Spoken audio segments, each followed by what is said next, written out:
听着，拿好，千万不能丢。进了京，别让任何人看见他。进去躲好，不要出声。裴长明撕开龟须，扰乱阴阳，阴阳间奉令拿人。父亲死的那晚，我8岁，他留给我3样东西：一块令牌，一封信，还有那句话。把令牌交出来。什么令牌？有人举报你持禁物入京，依律该当场没收。你想抗法？大人是说归墟令。废话少说，交出来。这可怎么办？这么多年，我一直在尝试让他认主，要是被收走，父亲的事该怎么办？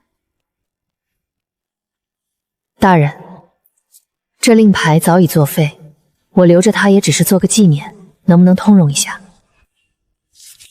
令牌给我验一下。父亲，保佑我这次一定成功啊！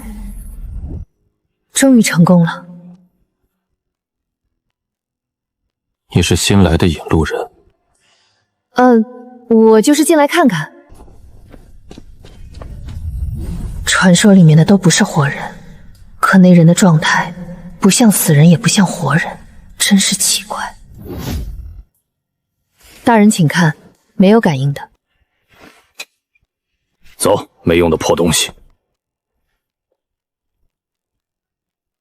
还好糊弄过去了。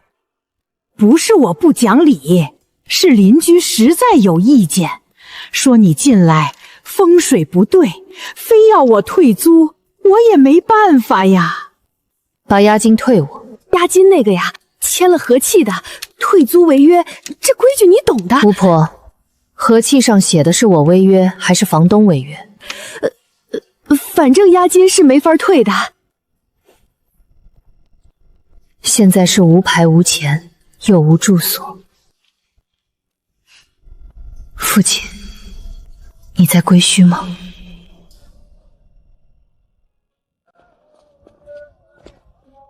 你这个好像没有执照。你也不像有功名的样子。这人和我一样，都是走投无路的那种。你真的会吗？我家库房夜夜有动静，请了3家持牌书馆都没用，反而越闹越凶。他们给你报价多少？500两。那我只收100两，但我要先进去看看。可你没有执照。他们有执照，你库房还在闹。我没有执照，但我能进去问清楚。你要执照，还是要结果？行，你来。归墟令，第一次正经用，每进一次，折一次阳寿，值不值？值。引路人，这地方几10年没来过引路人了。你怎么死的？我查出假账，被人灭了口，凶手留下的东西就压在地板下，右边竖起第3块砖。你想要什么？让人知道账是我查出来的。第3块地砖下面挖出来的，账目作假，知情者被灭口。宋老爷，这件事您要怎么交代？我不报官，但您要出面替那位账房证明，让他的家人知道他是因何而死，死得不冤。第1单结了。这20两单独记，是我请的顾问费。顾问？替您查清楚账目的那位先生，该有一份酬劳。你倒是会算账。我知道，所以我要你管账。你这个法子不正常。结果正常就行。你下次有这种单子，还找我吗？你写和气，字比我好看，我出钱，你出笔，各取所需。他在干嘛？你趴那里多久了？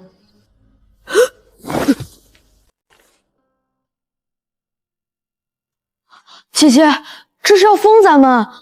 去找方怀钦，让他把他那摞律书带过来。穆长青，你来得很快，说明昨天那单动了你的眼线。穆长青封的，正经封管令，私印盖章，这东西不好对付。你读了20年律法，西朝还有没有哪条他够不着的？你这问法，持回虚令者，以古制可行。这条从没有人用过，因为归虚令绝迹200年了，但白纸黑字没有被废除。200年没人用过的条文，父亲，你当年……哼哼，延迟开馆，你这叫什么意思？穆大人亲自来，是要我缴罚款，还是要我签字？2样都要，无牌经营，一律。穆大人，请先看这一条：持归虚令者，依古制，属归虚引路人，不受阴阳监照制度管辖。断章取义，这条古制专指前朝，本朝律法早有新规。新规在这里，大人请看第3款：旧制未经明令废除者，与新规并行有效。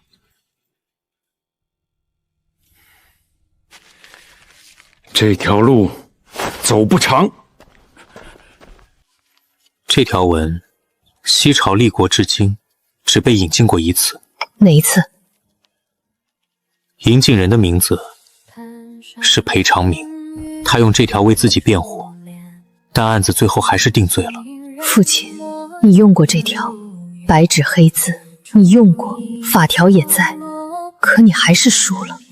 是谁把这条压下去的？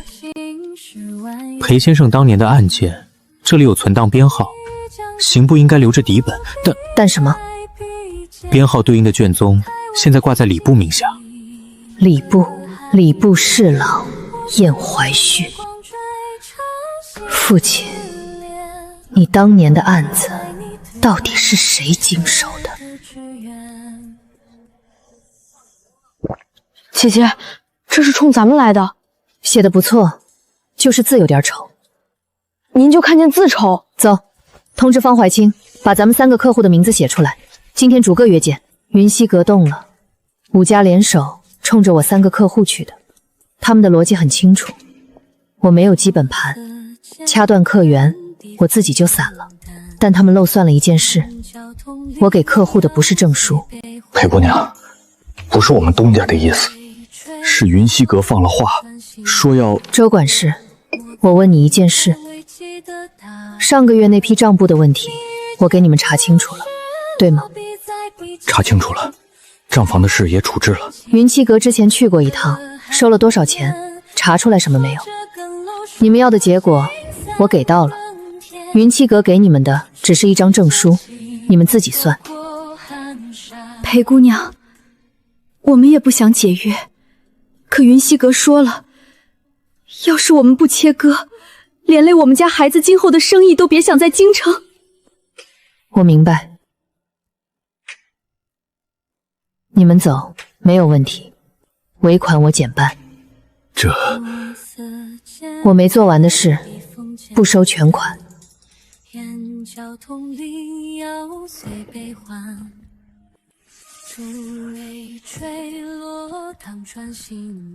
我们不走了。3家都留了，但云栖阁那边不会就这么算了，他们下一步多半会走穆长青那条线。我知道。你不怕？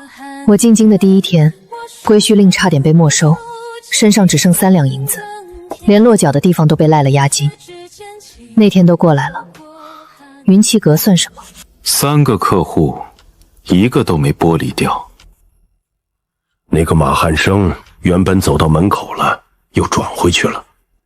一个无牌野术士，捡了半单钱就把人留住了。软的不行，要换硬的，让燕侍郎知道，那个女人姓裴。你说她姓裴？姐姐，门口有个老人说要见你，说是侯府来的。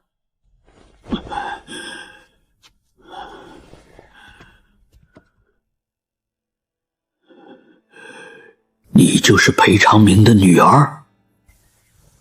嗯。我在归墟有一个故人，3个月前托人捎话，说有要事相告，但我的人进不去。我的时日不多了，我得知道他想说什么。这是当年的一份官府旧档，里面有个证人的名字，跟你父亲的案子有关。我今天进去，老侯爷的事，我帮到底。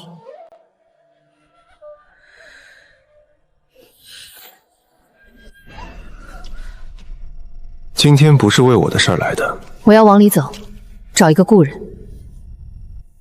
往里走，代价比这边大。你手上……我知道，这单值。你跟上次那次不一样。上次你进来眼神是试探的，今天是有仇的。你认识我父亲？认识，不算熟，但认识。当年你父亲的案子，我在场过一次，不是主角，就是个跑腿的。但我看见了一个人，一个礼部的官员。好了，往前走，那个故人在左边第3个角落。你是谢廷安让来的？是，他让我带话回去。告诉他，令牌是锁，也是钥匙，别用错方向。就这一句。就这一句。那句话你父亲也听过。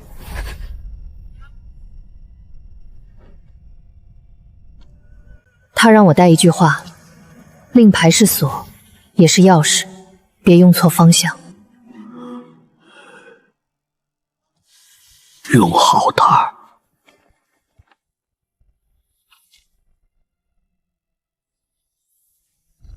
燕，父亲，你当年是谁害的？我需要情报，你在这1年看见过什么？你能给我什么？先谈条件。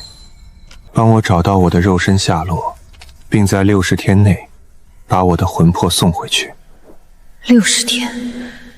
我连他肉身在哪儿都不知道，还要在扩商路的当口同时推进一条没有线索的找人任务，你凭什么认为我能做到？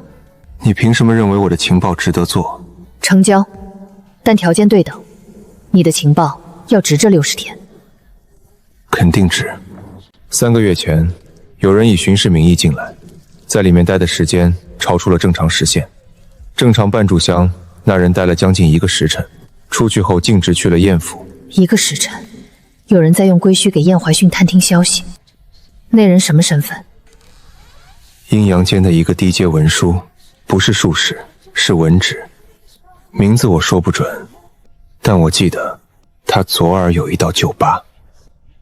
你进来的次数不能太多，我看见你手上了。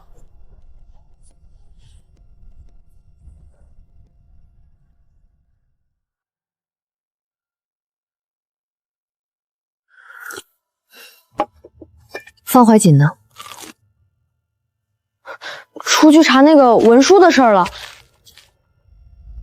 溜到了。那个文书昨夜死了，官府记录是暴病，但他今年不到40，昨晚还在当值。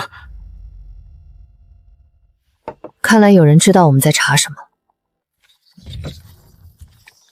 告诉裴姑娘，别查了，查到的都是货。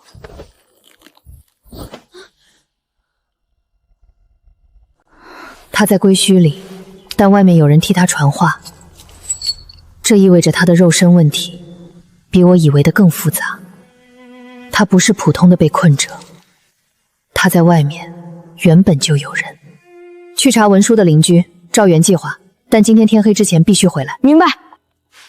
那个文书的当值记录能不能从官府档案里调？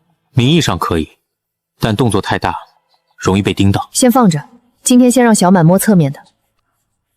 阴阳间有个文书，昨夜死了，你知道吗？听说了，你最近查的事跟他有关？穆大人，我是开馆问事的，不是查案的。裴姑娘，有些案子不是你该碰的，碰了，出了事，没有人保你。这话不像是穆长青自己想说的，倒像是有人让他来传话。看来燕怀旭已经知道了我的存在，并且开始紧张了。穆大人说的是，我记住了。我希望你是真的记住了。燕怀旭，你果然怕了。你一怕，我就知道方向对了。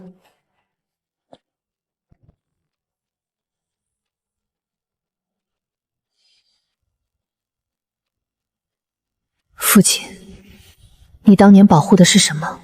是那本书籍，还是别的什么？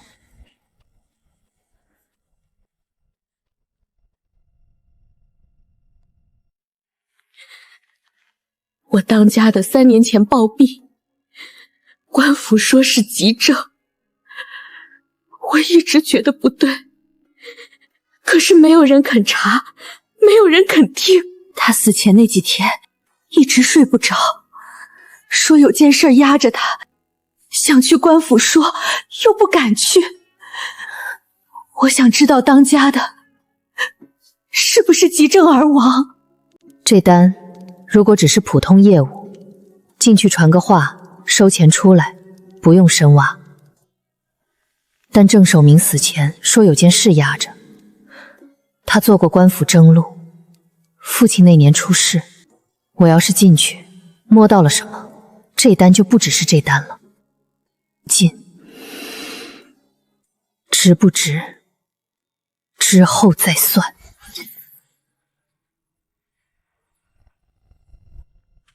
你是尹树人？是，你的妻子来找我了，你有什么话要说？裴长明的案子，我知道一部分真相，我等了3年了，没有人来找我。说。当年我择录过一份档案，裴长明的令牌被人借了，不是他自己用的，是有人趁他不知道，擅自开了归墟边界，导致里面的滞留者溢出来了一批。裴长明发现了，去上报，反被倒打一耙，说是他私开的。我当年趁了那份档案，认出了委托借令的人是谁，但我不敢说，我有家有口。那个人是谁？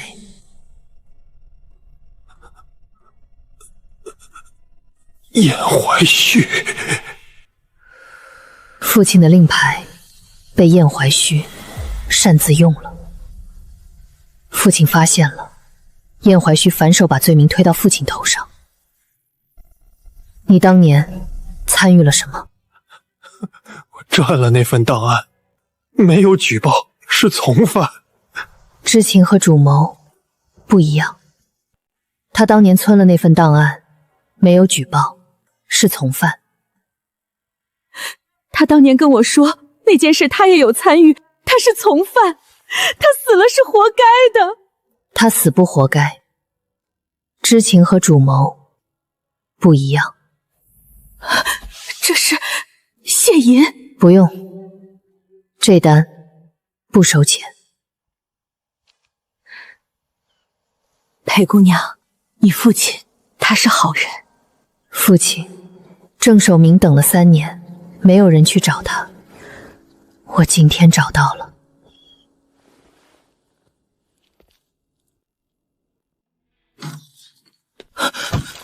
我被人威胁了，让我停止给你提供法律支持，否则公开我当年刻苦舞弊的证据。你赌币了吗？没有，但有人做了假证据。燕怀旭，他终于动手了，而且找的是最软的那条线。先稳住，不要回应他们，我去查，你等我。姐姐，又要禁。方怀瑾是我现在唯一的法律支撑，没有他，穆承兴下一张封管令来了，我连辩的资格都没有。这一次，必须进去查清楚。快去快回。老焦，燕怀旭手下谁专门负责做假案？哟，今天不听故事啦。说，燕府家仆张顺全，专门负责伪造证据，这活他做了20年，手艺稳得很。现在人在哪儿？燕府还养着呢。这种人，燕怀瑾既要用他，又防着他。这种人手里必然留着后手。燕府家仆张顺全专职伪造证据，做了20年。小满，去城东打听张顺全名下有没有私宅，什么街几号院，今天下午给我结果。知道了。别靠太近，别开口问太多。等他回来，你再动。你现在就确定张顺全有私宅？做这种活的人，手里必然留着把柄，那是他自保用的。有了把柄，就要有个放的地方。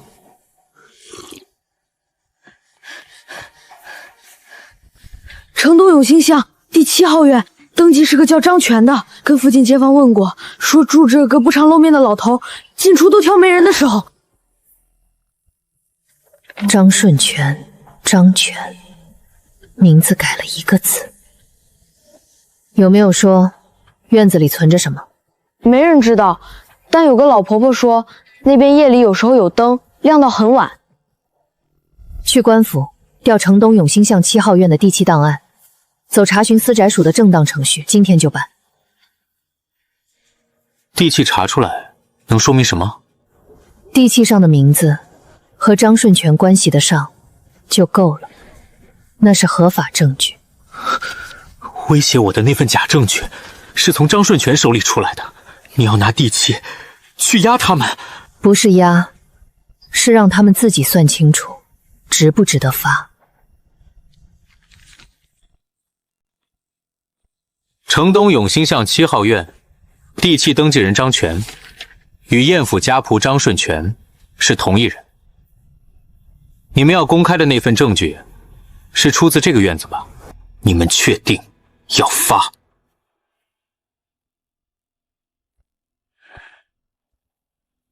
读了20年的书，没想到最管用的一招，居然是一张地契。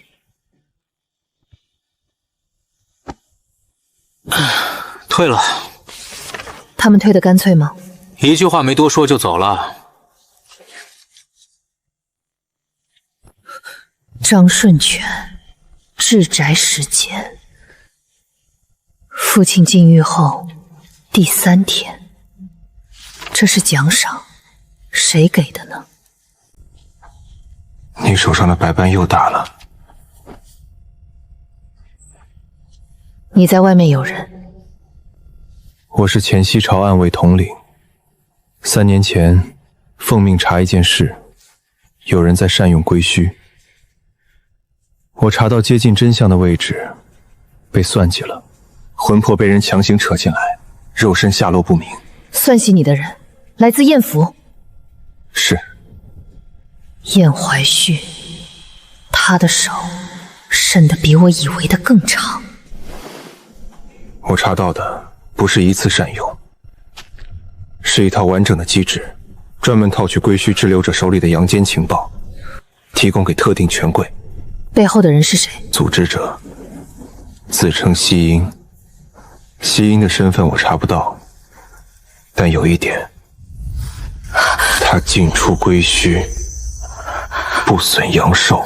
那种禁法和任何持牌术士都不一样，只有一个地方记载过。父亲的数典。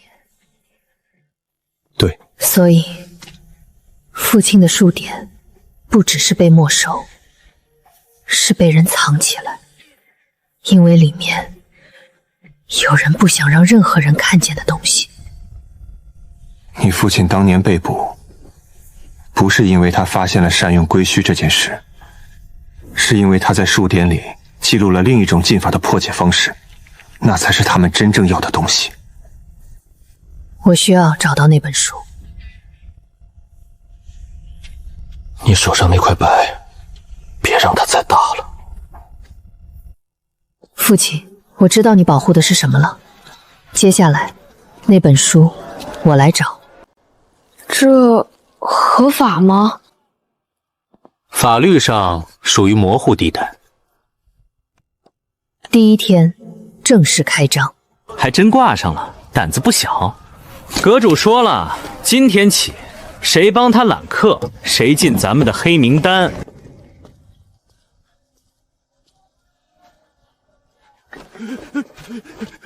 上午没来人，正常。刚开张。来人了，穿得很阔气。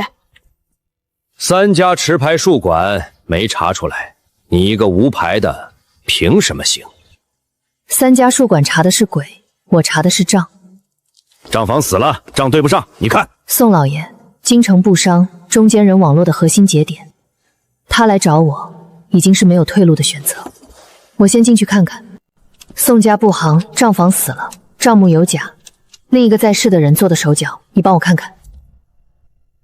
进项少报了30%，出项多出一笔，走的是采购那条线，时间3月到6月，连续4个月。作假的人，采购主事，账房发现了，所以死了。1个时辰都不到。当年我活着的时候，就是因为查出了账目作假才死的。采购主事，3月到6月，少报进项，多该出项，账做在采购这条线上。账房发现了这件事，所以死。你确定？确定。后续你要对付公堂，我可以出具书面说明。3家持牌馆请了半个月，什么都没查出来，他只用了1个时辰。结账，再加1成谢礼。是。宋老爷，云霄阁阁主说了，往后宋家的事，阁里优先安排。不必了。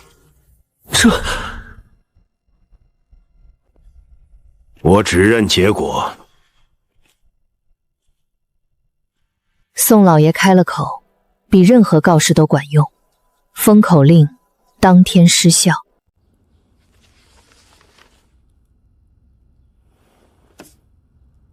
裴长明的女儿进京了。姐姐，燕府的人来了，在门口等着。来了，你不来找我，我最终也要去找你。去吗？去，当然去。他肯开口，说明他已经在怕了。背一下，我去见他。要不要我一起？不用，他点名要见我一个人。裴姑娘，久仰了，请坐。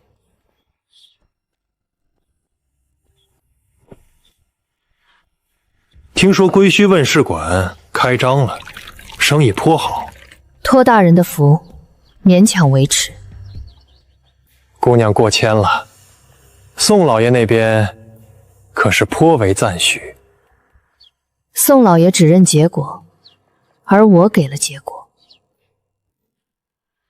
本侍郎今日实是有一事请教，姑娘研习归墟之道，可知归墟与阳间秩序有何关联之说？大人既然问起，我倒有几处不明，想请教大人。其一，古志中归墟引路人问世所得，是否可作朝廷采信的证词？古志久废，不好说。其二，若有人曾以非常规之法清出归墟，依律该如何定性？此事需看具体情形。其三，若归墟中曾发生过边界异动，当年知情的官员，现在依例有无申报异户？裴姑娘问得很有趣，多谢大人赐教。令尊的案子早已有定论，裴姑娘无需耗费心力。多谢提醒。大人，您说的对，有些定盾确实不用再查了，因为已经查完了。他问我阴阳秩序，我反问了他3个问题。他怎么答的？第一个，他说古制9废，不好说，这说明他知道古制怎么写的，但不想让我确认他知道，有意回避。第二个，他说需看具体情形，这说明他接触过非常会进出，不然答不出那个语气。接触过，不只知道。第3个问题，他没有答，他放下了茶碗。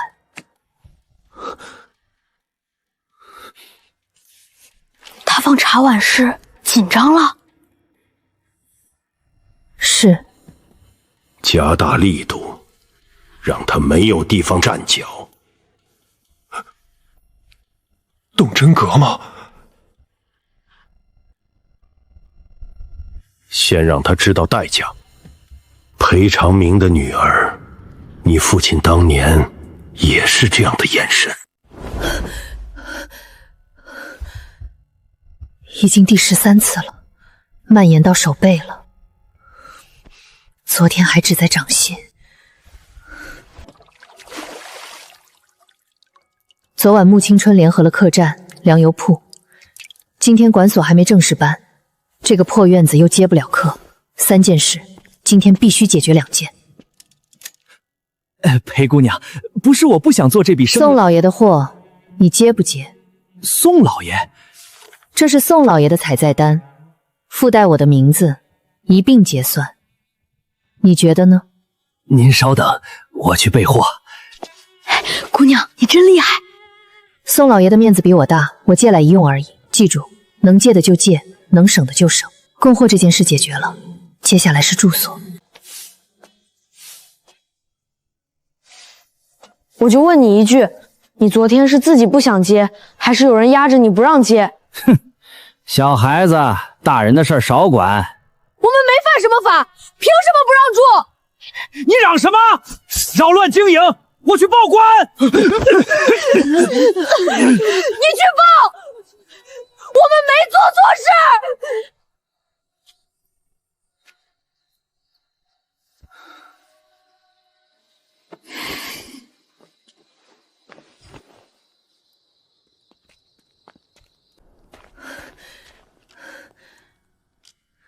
住所解决不了，客栈全堵死了，管所还没定，明天能接客的地方没有。我在归墟这3年，有一笔旧账没有交代。城东有个旧库，是我当年暗卫的秘密存点，里面有钱，够你度过这段时间。你为什么之前不说？之前不需要。这比那个破院子好多了。这钱从哪儿来的？欠的，以后要还的。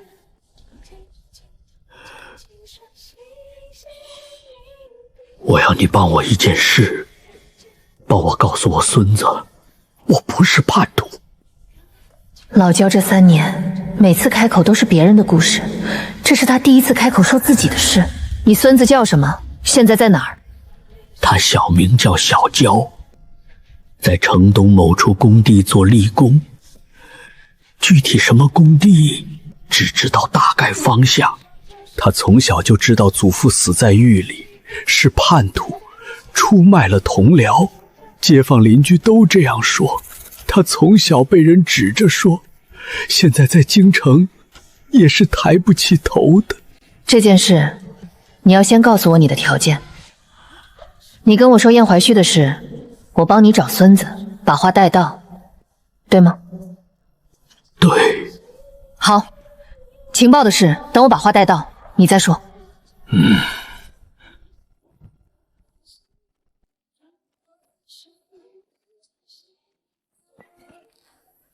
你是小焦吗？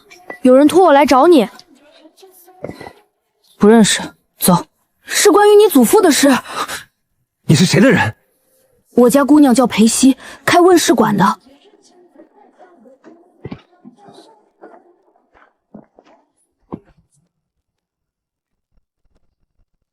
你跟了我1天了。嗯，你家姑娘真能进归墟？真的，我见她进去过。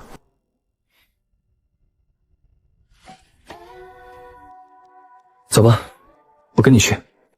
老焦当年不是叛徒，是被人诬陷，证人是假的。他死在狱里，生前没能洗清名字，但他没有做过那件事。他好吗？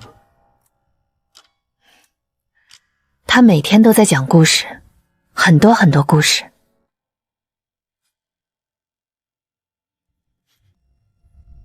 燕怀旭不只是幕后指使，他当年亲手去裴家拿走了数典，然后把数典交给了西音。燕怀旭认识西音？认识，但后来闹翻了。西音把燕怀旭当棋子，燕怀旭后来发现了，两人成了死仇。但两人谁都不敢公开对方，因为谁先开口，谁先死。燕怀旭和西音是死仇，两人互相掐着把柄，那我就帮帮他们。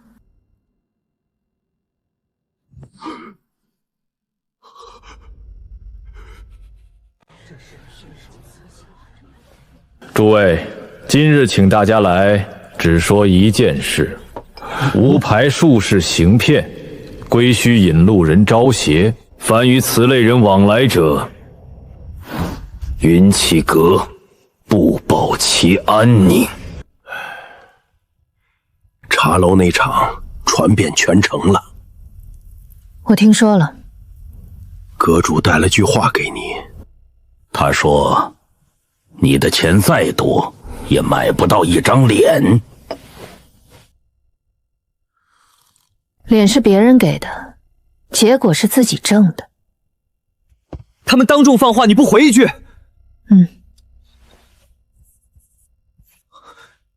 你要查他们的旧案，结案率、复诉率、纠纷记录，都是衙门能查的，公开的。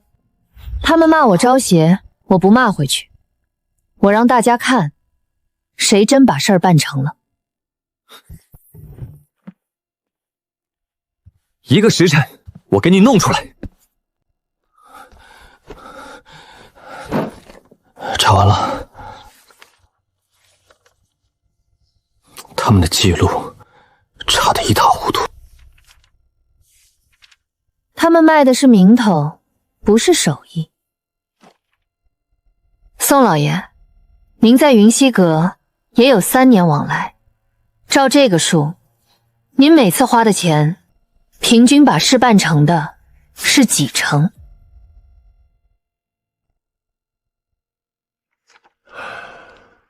这账我自己心里其实也有一笔。这是我所有办完的客人亲口说的话，我一条条记下来的。我没有茶楼，没有场子，只有这个。还得是有证的云栖阁靠谱，裴熙那问世阁不值一提。我只认结果。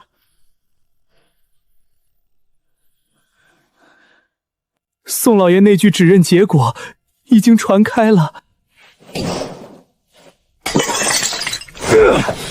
一个不商也敢替他说话，脸面这条路砸不动他了，软的不行，要换硬的了。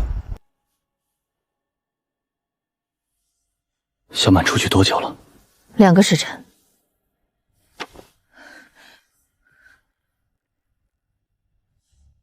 他说去燕府附近转一圈，最多1个时辰回来。他没有回来。我去附近问问。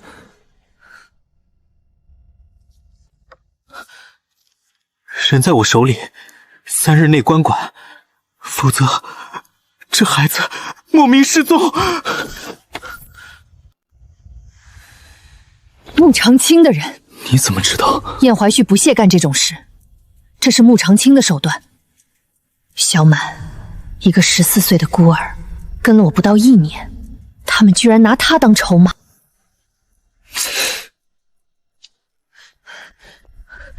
穆长青最近藏人的地方，你知道吗？出了什么事？小满被抓走了。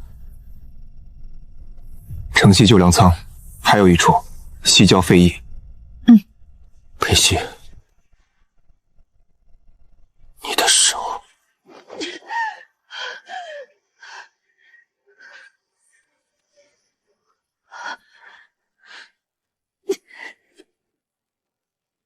你明天一早去衙门递寻人文书，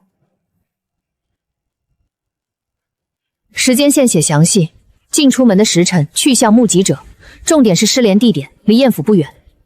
你是要让官府觉得这是涉及燕府，让他们看见，不敢不动。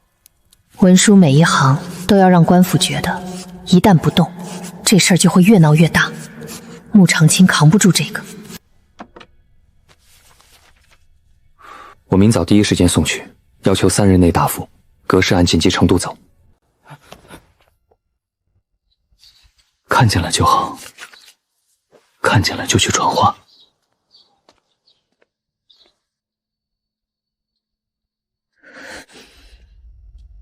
姐，我没说任何事。我知道。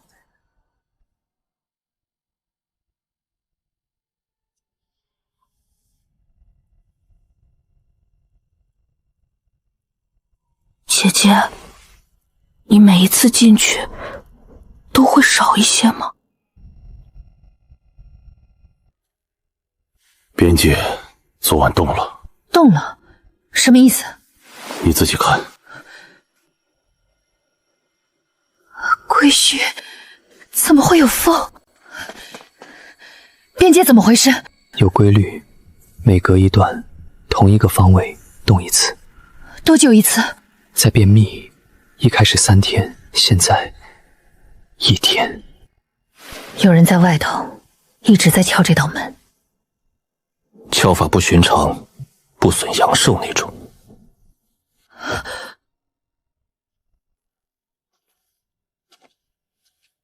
他在这儿比我久。老人家，这事您见过吗？见过一回，200年前。200年前怎样了？也是这么敲，敲到后来，边界裂了。裂了那一下，里头的人全涌出去了。涌到阳间？阳间乱了整整1年，死的活的混在一起，谁也分不清。后来呢？怎么稳的？有一道风令，生生把口子堵上。风令谁下的？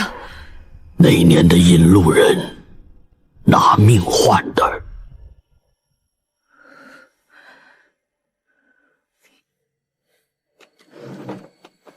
200年前，引路人用命堵住了那道口子。这段历史，他不会不知道。他算准了，这一回，没人愿意再拿命去赌，所以他敢敲。我只看过前半部分，后半被收走了。风令怎么成，怎么解，全在那本书典里。父亲，你那一本书到底被人藏到哪儿去了？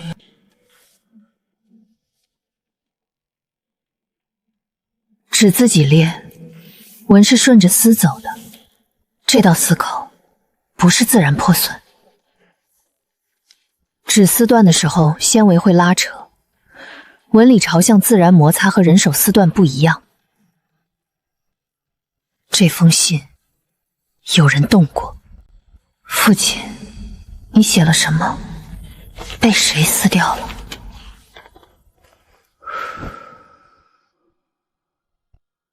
归墟边界在动，频率在加快，西音已经在行动了，不是准备，是真的动了。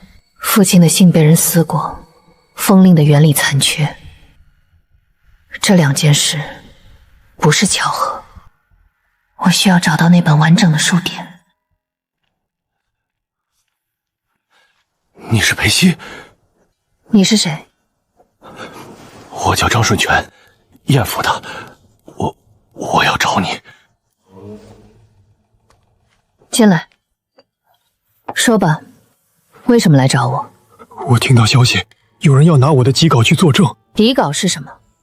我替燕大人做事20年了，伪造过的东西我都留了原稿自保用的。燕怀旭知道你留了底稿，他现在知道了，所以他要我消失。当年有很多案子都是我经手的，包括裴长明那一件。这个是信，不是我写的，是燕大人和另一个人来往的。我当年经手递送，私下留了一份。什么内容？父亲不是意外卷入的，他是被专门针对的。因为他的数点，因为他记录了西英不想让任何人看见的东西。这些东西全部交给我保管。你能保我安全吗？我能，但你要配合我之后的安排。这批金稿要马上转移，不能放在这里。你来安排，今天就动。藏在哪儿？分开藏，你知道该怎么做。那封信，你父亲，他不是自己走到那一步的。我知道了，去办事吧。父亲，你最后写的那几行，是告诉我，如果有一天我走到这一步，不要怕，不要停，把那扇门推开。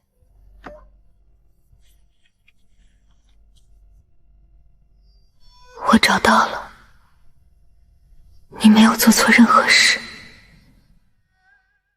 大人，张顺全不见了，宅子里的东西也空了。去查，他去哪儿了？我找到父亲案子的完整证据了。你今天进来之前白扳到手腕了。我来是有事说。我也有事说。你进来的次数要减少。为什么？你的命。你没有资格替我做决定。我不是替你决定，我是在说一件事实。那你的肉身线索呢？60天快到了，你消散之前线索还没有，你让我怎么停？我再讲一个故事。我不是要你停，是要你控制时间，每次进来不超过1炷香。好。归墟边界的移动还在加速，你感知到了吗？每次进来比上次更明显。西英还没有停手，你手上的代价有一部分是因为边界在动。你的肉身，现在给我一条具体的线索。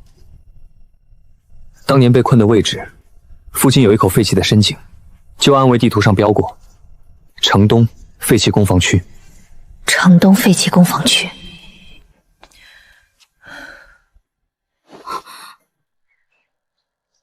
小满、方怀金，有事。你们2个去城东废弃工房区查一处院子，附近有废井，有人长期看守，住着一个不开口的人。给我摸清楚位置，几个人手，什么时辰换班。查到什么程度？只查不动。今晚给我汇报。城东废弃工房区东侧第3条巷有一处院子，常住2人，轮流守。附近的人说，那院子住着一个哑巴，不开口也不出门，已经3年了。这人是你要找的？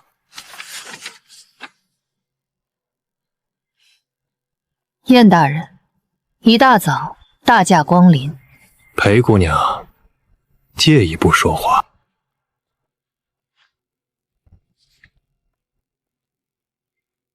裴姑娘近日收了一批物件，来路不明，性质敏感。我不知道大人说的是什么。张顺全昨日离府，物件随人下落不明。张顺全是燕大人的家畜，他的去向来问我吗？他带走的东西在你手里。没有。裴姑娘，主动交出来，此事到此为止。什么到此为止？妨碍公务、私藏违禁证物，一律可下狱。大人要搜可以，但那批东西不在这里，也不在我身上。它在一个地方，只要我今天出了事，自动送御史台。你想要什么？父亲的案子。不可能。那大人可以试试。裴姑娘，你父亲当年不是没有机会活着，是他自己选了那个结果。你知道为什么吗？父亲，他说你自己选了那个结果，你为什么选？里面到底藏着什么？今天的事不要对外说。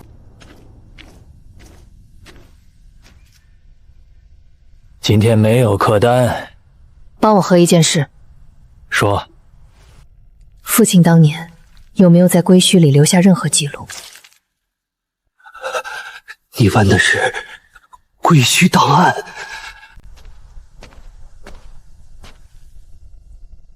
你要往里去。册子上标的位置在哪里？深处，比你每次到的地方还要里面。我没有进去过那片区域。我知道，代价会更大。我知道，深处的代价更大。但父亲去了，说明那里有他要留下的东西。不进，凭我手里的证据，撬不动燕怀虚。你的百般已经到手臂了。我知道。我跟你一起进去。你是归墟里的人。我知道。进更深处，你会消散。我知道。不行。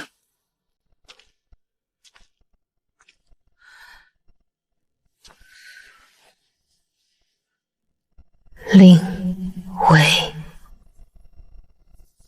钥手，归墟令是钥匙，所有人都知道。但父亲刻的不是令为禁，是令为钥。钥匙不只是开门用的，也是锁门用的。归墟令是封住边界那把锁的关键。父亲发现了这件事，他没有对任何人说。他守着它直到死。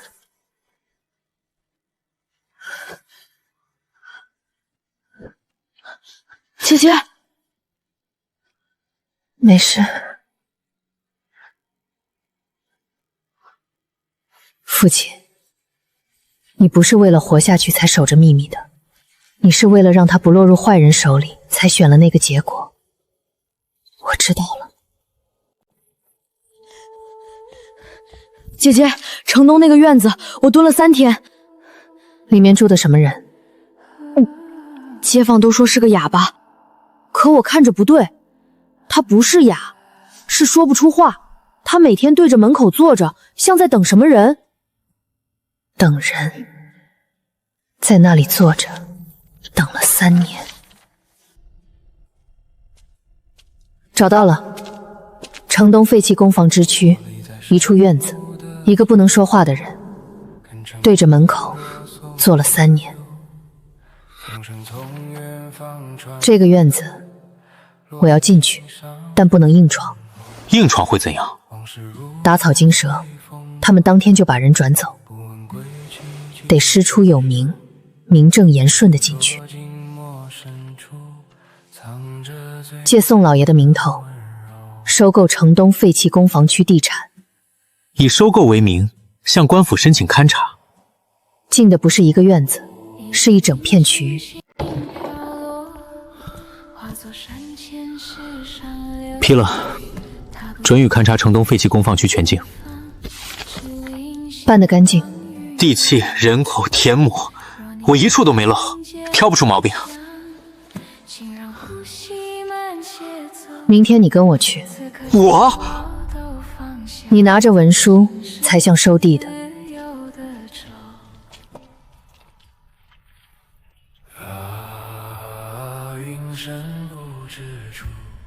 就是他，和归墟里一模一样，同一张脸，同一个轮廓，一个在里面，一个在外面。照原定计划，继续勘察记录。好。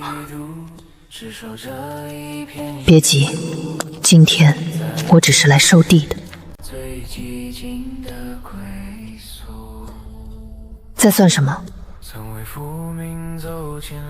我在算，我还差多少件事没有做完。当年那笔假账，我查了出来，然后死在那里。后来你帮我要回了那户人家被骗的名分，但名分是名分，那笔债，那家人还完了吗？我一直在让他帮我核账，帮我算数，帮我把那些乱成一团的收支理清楚，却从来没有想过，他在这里等了几十年，等的是什么？我去查，当年被骗的一共3户人家，2户后来追回了大半，有一户姓徐，住城南棉布巷，债主换了人，现在还欠着。姐姐，你要多少钱？连本带利差不多38两。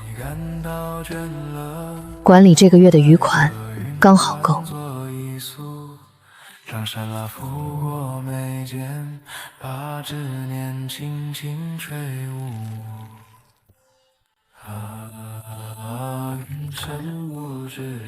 当年裴家账房的事，您知道吗？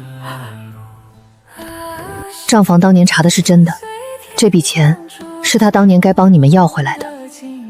来晚了，对不住。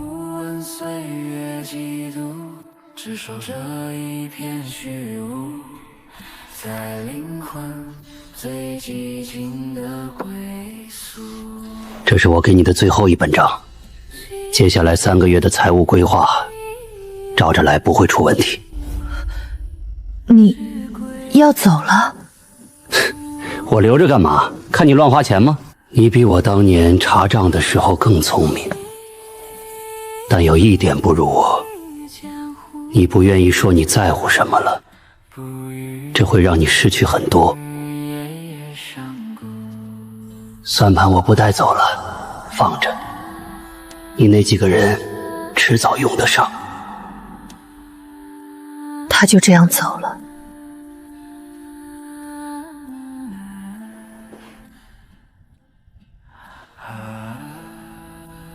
阿离说的那件事，我现在懂了一点。姐姐，穆长青来了，自己来的。我想私下谈谈。进来。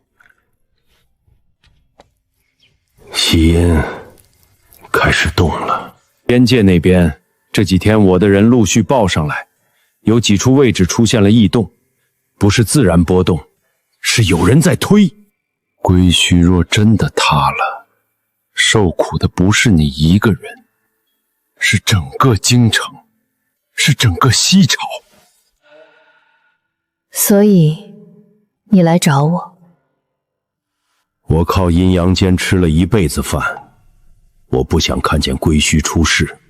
我手里有燕怀旭私自动用归墟索取情报的完整记录，委托人、日期、交换物，每一笔都在。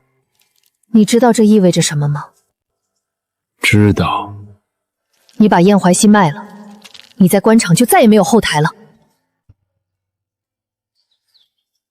我这把年纪了，后台有什么用？这老头原来也有个良心在里面，只是给利益压了太久，快喘不上来气了。我接，但我有一个条件。说。从今天起，停止对归墟问事馆的一切打压。行，那份记录，明日我让人送来。你什么时候把穆苍青也拉过来了？我没拉他，是他自己跑来的。攻守两边都在动，穆长青开了口，说明这件事比我以为的更急了。这些年睁一只眼闭一只眼的事儿太多了，但有些事睡得住，有些事睡不着。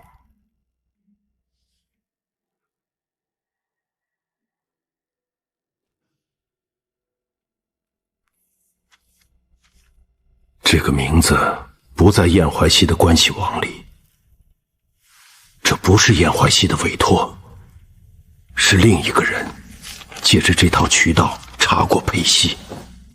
喜音，那个人半年前就在查他了。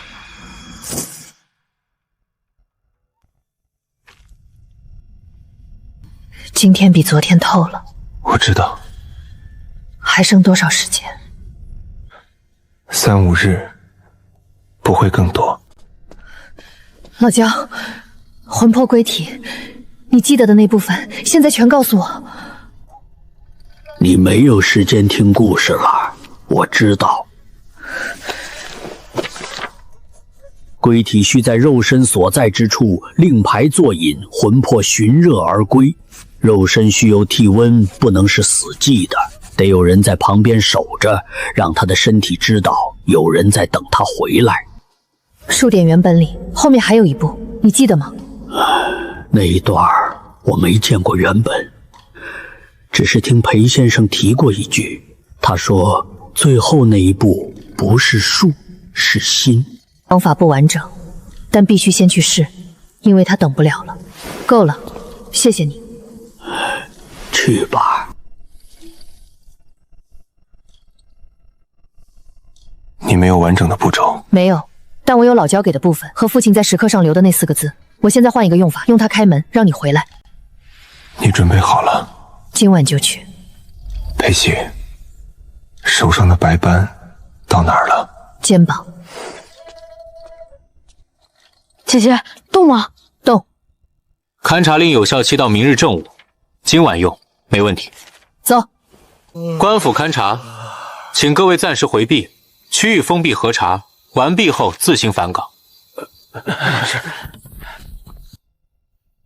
先生，您刚才那个腔调像极了。我读了20年书，就练了这一招，别夸了。老焦说，让他的身体知道有人在等他回来。沈流，我在。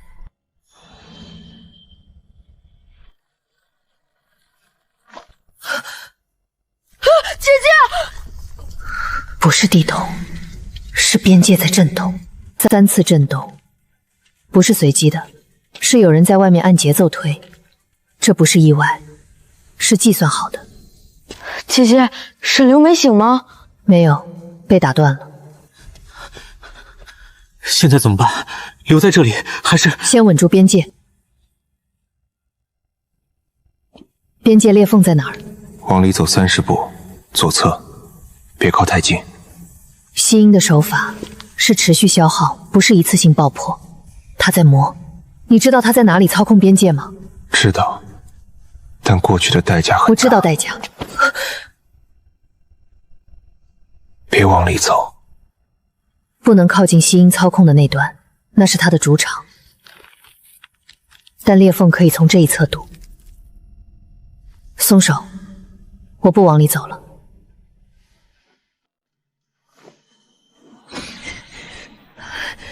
父亲说，令为要守，守就是这个意思。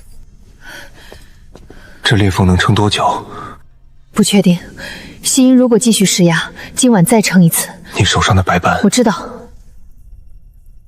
我先出去了。没事。边界的裂缝堵住了，只是暂时的，先守在这里。沈流的肉身不能被移走。西云昨晚现身了，我知道，他在击打界时有人看见他了，是个女的。女的，年约30，面容平静，独自站在废弃建筑上。她没有跑，她在看。目击者是附近的更夫，说他就站在那里，不像在逃，像在看热闹。他在观察边界震动的效果。你是说，他主动让人看见他？或者他不在乎被看见？这个人你认识？不认识，但我要认识他。老焦在归墟30多年，什么都见过，什么都记着。西音这个名字，如果留过痕迹，他一定知道。西音，归墟里有没有这个名字的记录？有，20年前有一个人来过归墟，不是靠令牌进来的，是从边界一条极细的缝挤进来的。他四处看了看，问了很多问题。问什么？问我们为什么出不去，问我们想不想出去，问有没有人愿意帮我们。他来过这里，亲眼见过他们被困的样子。那时候我们都以为来了个好人。他叫什么我不知道，但那个名字西音是他自己说的。他说他会给我们带来音讯。20年了，他不是坏人，他是一个走火入魔的好人。我翻看了阴阳间20年前的研究机缘记录，确实有一个研究员被开除，档案上写的是月前实验，姓名一栏被墨涂掉了。涂掉了？不是正常封存，是有人单独处理过，涂得很彻底，看不出原名。燕怀旭？你是说是燕怀旭压下去的？他研究的是归墟边界，而燕怀旭靠归墟情报获利。他一旦公开研究成果，燕怀旭的那套机制就保不住。两人利益冲突，燕怀旭先下手，把他的名字抹掉。那他从被开除到现在20年，都在干什么？在等，积攒，准备。他是好人，为什么不能跟他讲道理？讲道理要有共同的前提。他认为边界本身就是错的，我认为边界是保护，我们的前提不一样，讲不了。那怎么办？先弄清楚他要做什么，再决定怎么接。他已经知道你的存在了吗？他昨晚攻击边界，不是随机选的时机。他知道沈流在哪儿，知道我要做什么，他在算时间打断我。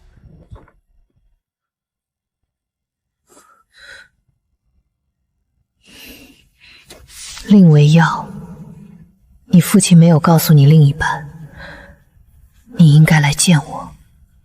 父亲的话还有另一半，他知道父亲跟我说了什么，他知道令牌的另一面，他要告诉我，还是要用这个引我出去。你一个人去？一个人。他能在馆里放纸条，他知道这里有多少人，所以带人去只是多几个靶子。2个时辰，如果我没回来，你去找穆长兴，把地址给他。你来了，你知道我会来。你是裴长明的女儿，当然会来。你父亲当年拒绝了我，所以他死了，但你的选择不一定要和他一样。我认可他的选择。你还不知道另一半，你怎么认可？说。令牌开的是整个归墟的封印，到时候所有滞留者将自由离去，边界崩塌，阴阳归一。那守住封印呢？他们永远困在那里。你父亲选择了守，他说这是保护，但被困在里面的人，他们同意被保护吗？沈流被困3年，阿禄被困几10年，最后靠我一点一点帮他了结心愿才走的。老焦30多年，等到孙子都老了，他们被守在里面，没有人问过他们。你说打开封印，他们就自由了，但边界真的崩了，是什么样的自由？他们会回到阳间，回到他们的家人身边。他们冲出来的后果就是阳间混乱，到时候2界都受苦。20年前，你父亲也是这么说的，所以他没有打开，所以他死了，封印还在，他们还在里面，这就是守的代价。今天的话我听了，你的回答呢？我还没有答案。你父亲想了3年，最后给了我一个不字。你想清楚再来。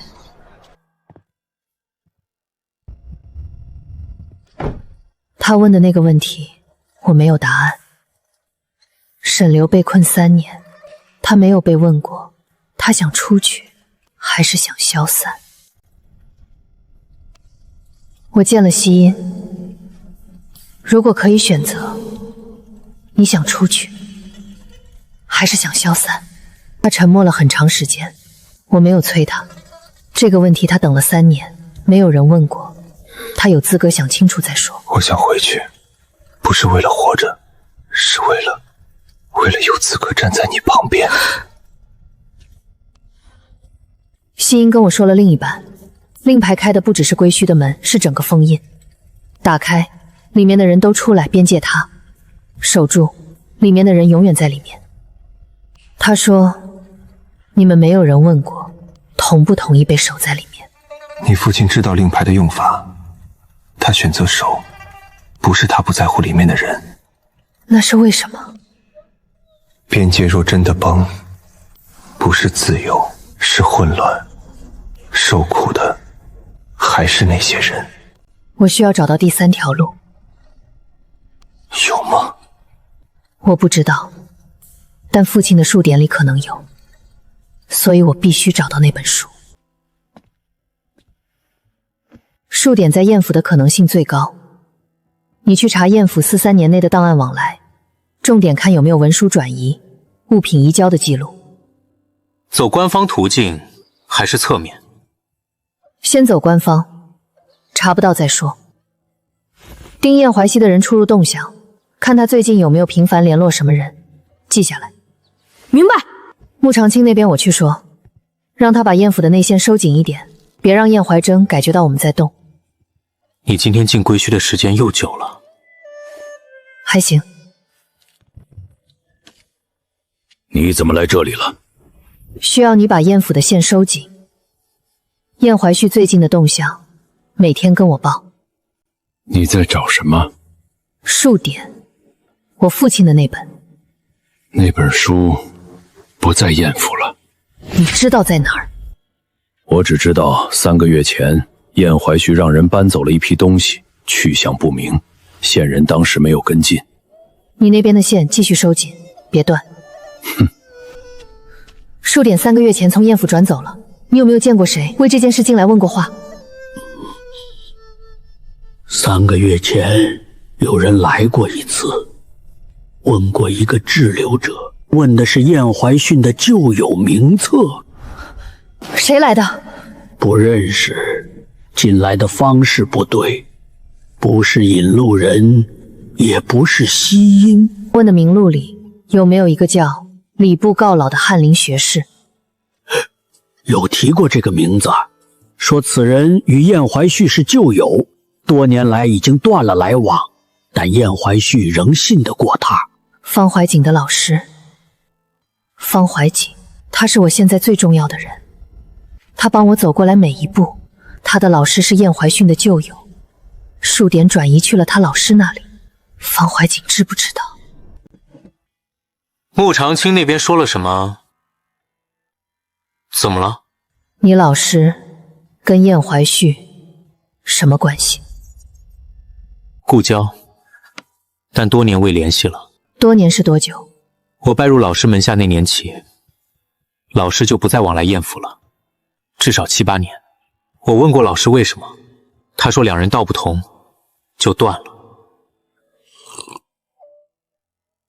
数典不在燕府了，3个月前转移出去的。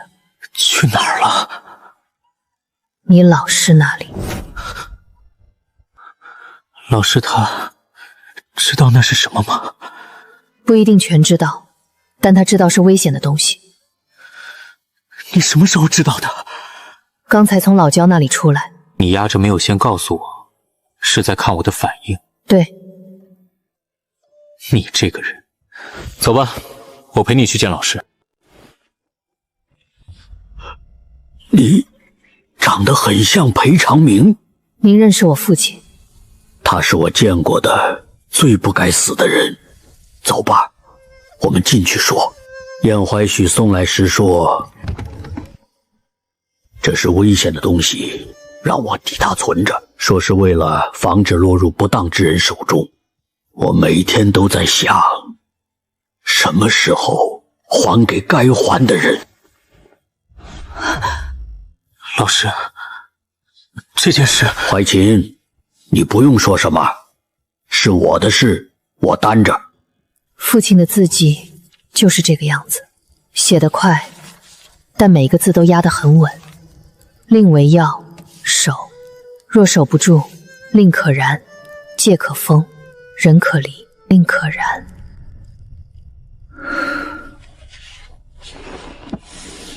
父亲，你在这里就把路都想好了，是吗？令可燃，戒可封，人可离，三件事连在一起，意思是令牌烧掉，边界封死，所有滞留者得到安宁，但进出归墟的通道永久关闭。人可离，是滞留者可以离开，不是被困着，是真的可以走。父亲不是要把他们关死在里面，他是要让里面的人先安全，再有路走。但令若然，沈流的魂魄必须已经在肉身里，否则他就回不来了。顺序不能乱，先让他回来。这是计划，分3步，每步都有备用方案。你之前每次都是临场发挥的，这次不能失手。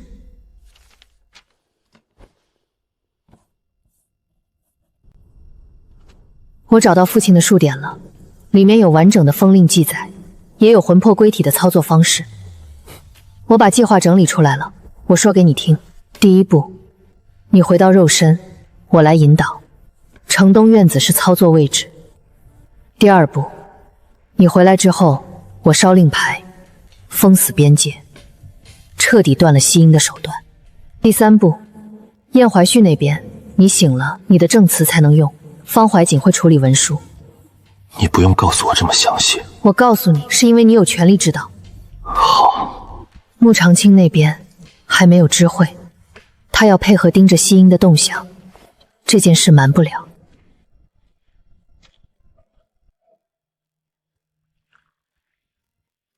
你今晚来是要我做什么？帮我盯着西英，他一旦启动边界攻击，立刻通报我。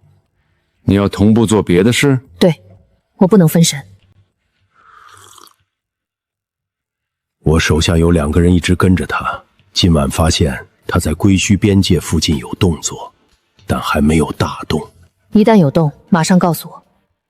城东院子那边，小满守着，您不用管那边。茶喝了再走，夜路冷。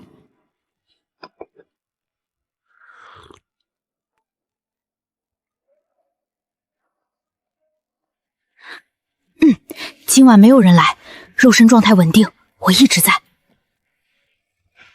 你今晚不要离开这里。我知道，姐姐。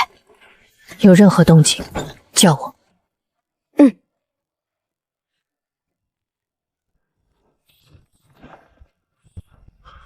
麻烦来了，燕怀旭刚刚向御史台提了一份弹劾，不是弹你，是弹我，说我与无牌野术士勾连，违反阴阳间章程。消息什么时候到您手里的？半个时辰前刚递上去，还没有批复。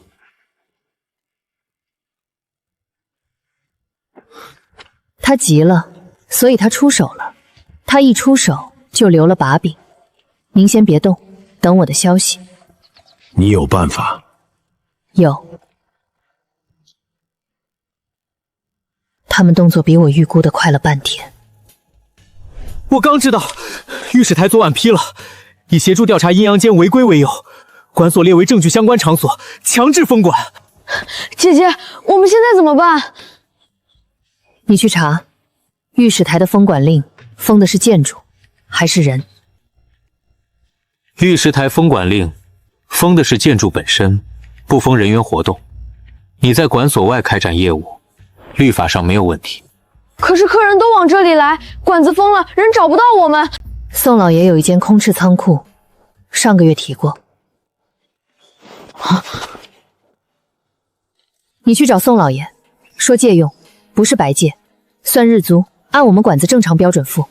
好，我现在去。你去通知现有的客户，告诉他们新地址，今天之内全部通知到。知道了。还有3天。穆大人那边配合调查的话，他的人手会受限。他答应过我，今晚盯着西音，这件事他会做的。今晚没有人来，里面一切稳定。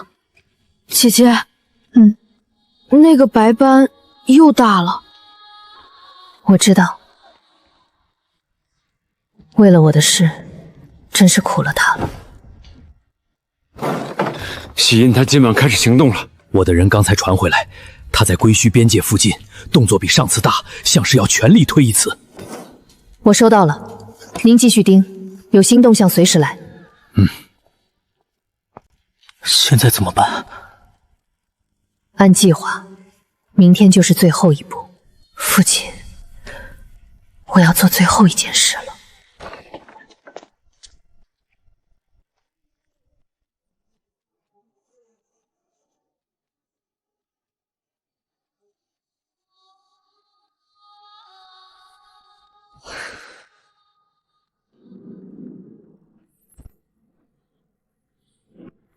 跟着我，不要走散。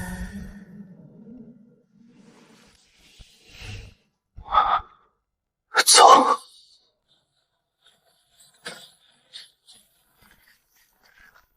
快，孩子，快一点儿！老焦，他不在了，但他在这里留了一句话给我。到了，就是这里，你进去，我在外面接你回来。等我，我马上。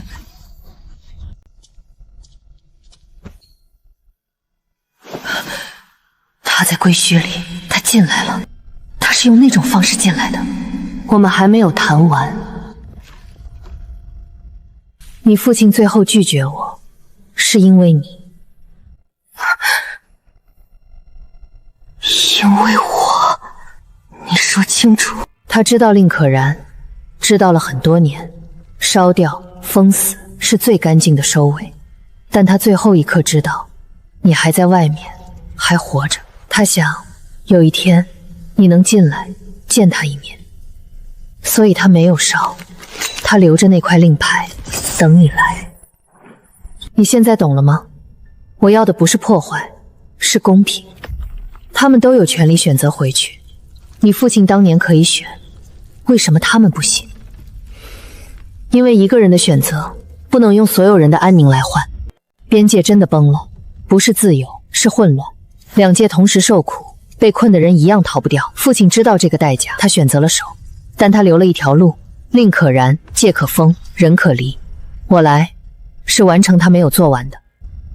你父亲说过和你一模一样的话，谢谢你告诉我父亲最后一步的原因。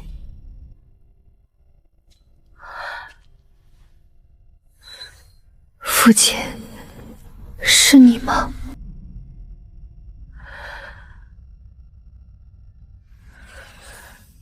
我知道了。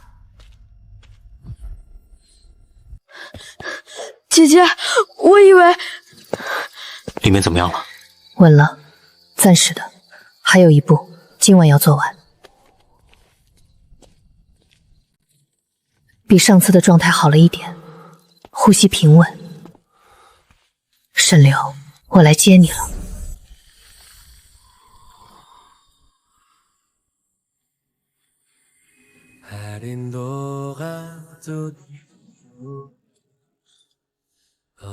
我要去做最后一步了，再见了，沈流。希儿，长大了。父亲，我查清楚了，你没有做错任何事。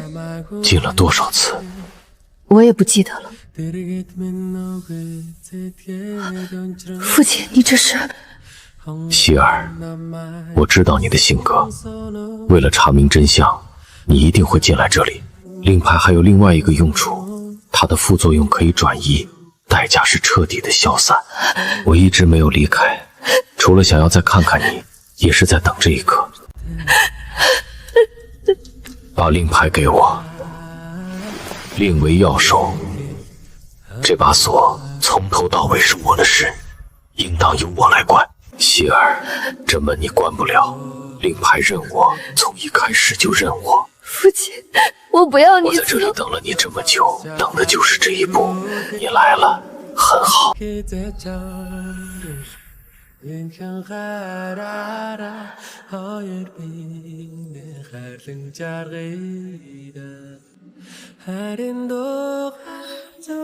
出去，别回头。父亲，你活着就很好。父亲，我知道你的选择了。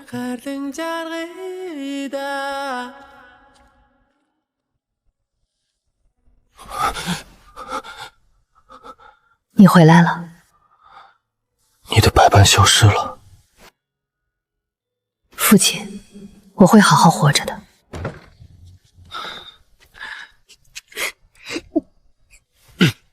好，都活着。从归墟第1年记起，自委入归墟的日期、委托人名称、交换物，我逐条说，你逐条写。西朝27年3月初6，第一次。委托人阴阳间文书，其名。交换物燕府旁支田契1份。询问内容：京城某商贾家中亡妻知晓的账目秘辛。他们说了多久了？1个时辰了。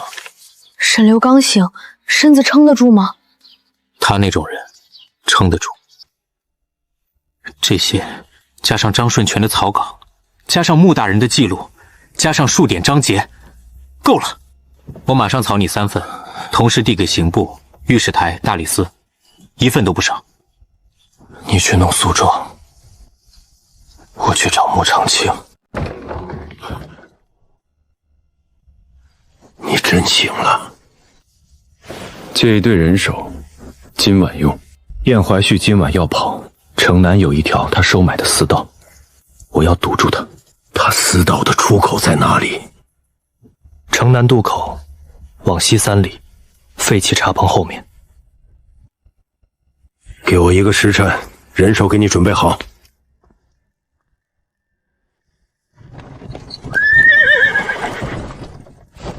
穆大人，你这是做什么？燕大人，刑部、御史台、大理寺3方今日已收到诉状，大人应当知道去哪里。沈流，你怎么在这儿？我来做我没做完的事。早这样，早干净了。里面什么时辰开堂？辰时3刻，还有1盏茶的功夫。方先生，你已经看了4遍了。我再确认。升堂。裴长明案今日重审。原告方陈述证据。裴长明，臣女之父，15年前以私开归墟、扰乱阴阳罪名入狱，狱中病故。臣女今日陈情，请刑部查明原判证据，皆系伪造，原案冤情成立。燕怀旭，原告所呈证物，你有何异议？有，原告所呈证物，臣以为均属伪造，来源不明，不足为信。敢问燕大人，何处为伪？张顺全所谓底稿，出处不实。底稿上的墨迹年份已请工匠鉴定，与15年前相符。大人如何判定出处不实？那份书信节选，断章取义。书信全文在此，非节选。大人请看人件，请问哪一行是断章？张顺全，你自首认罪，堂上陈述务必属实。是。臣当年受燕怀旭指派，伪造裴长明私开归墟罪证，共计3份，包括假证人证词2份，伪造官文1份，均出自臣手。指令来自燕府，酬劳为城东一处私宅。至于裴长明入狱后第3天，臣留有底稿作为自保之用，今日一并呈上，不再隐瞒。沈流，前西朝暗卫统领，你今日到庭陈述与本案相关事实。3年前，臣奉命调查归墟边境异常，查至燕怀旭名下，发现其多次以他人名义委托归墟滞留者传递阳间机密，且裴长明一案系燕怀旭为掩盖上述行为而主导构陷。臣有完整记录，愿当堂核实，逐条对照。你的证词谁来佐证？张顺全的底稿，穆长青的记录，原告方的数点章节，3方相互印证。大人选哪一条，我们从哪一条开始对？裴长明案经重审，原判证据确实伪造，事实不成立，原判撤销，裴长明无罪，相关责任人依律追究。父亲赢了。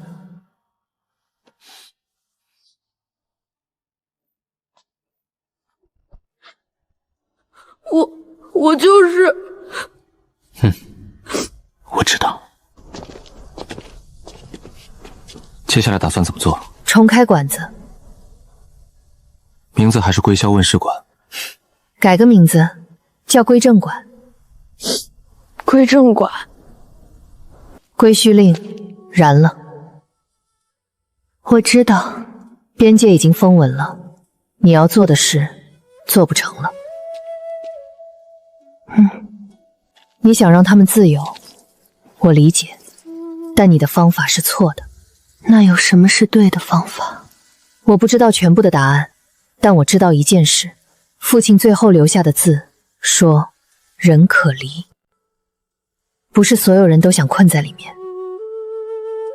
他们一直有离开的方式，只是没有人告诉他们，没有引路人帮他们了结心愿。我当了20年的研究员，研究了20年如何打破那道墙，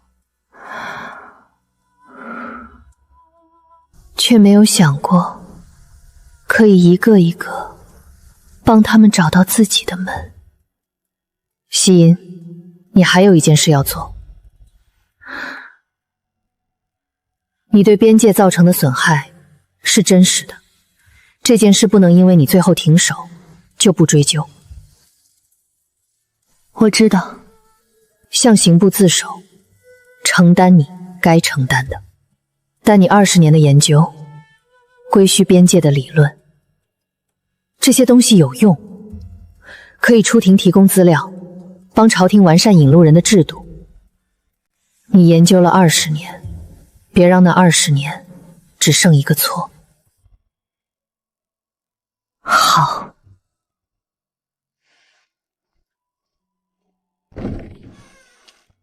裴旭，你父亲是个好人，你也是。父亲，你听见了吗？姐姐，我拉了。拉。阴阳间认证，礼部存档，大理寺备案，3份全到了，1份不少。古制重引，归墟引路人正式有了名分。这件事是父亲当年没能做到的。姐姐，这个很有用。这是你写的，不进归墟也能查事。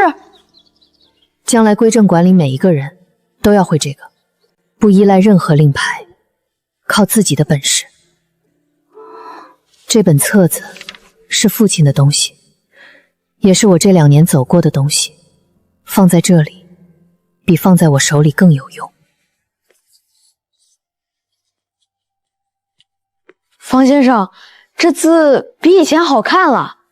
那当然。以前那叫什么字？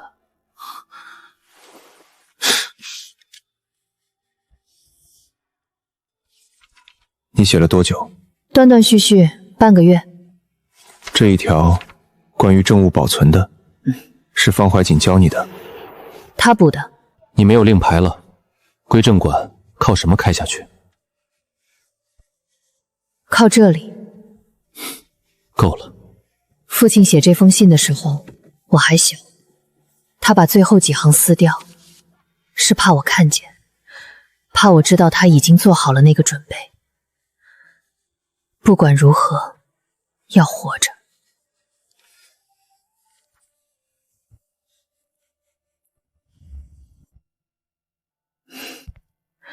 父亲的案子结了，信也完整了。父亲说过，规则是人写的，人也可以重写规则。他用他的方式，守了一辈子他认为值得守的东西。我用我的方式，让那些值得守的东西，有了一个能守住它的地方。归正馆第1年，普通的一天，但活着很好。